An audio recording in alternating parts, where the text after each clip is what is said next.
if there is an intersection between the bottom-up economic transformation agenda's program of housing and this KUSIP program, it is because both are aligned in making sure that there is sufficient infrastructure to support urban dwellers.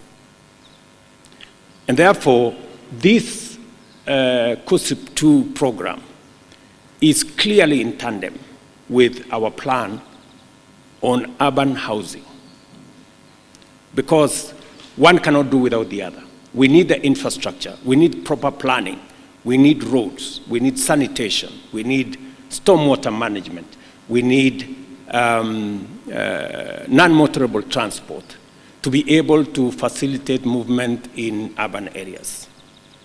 But if people are living in slums, it becomes not so much of a benefit. That's why a combination of our plan on social housing, on affordable housing, with this program makes a wholesome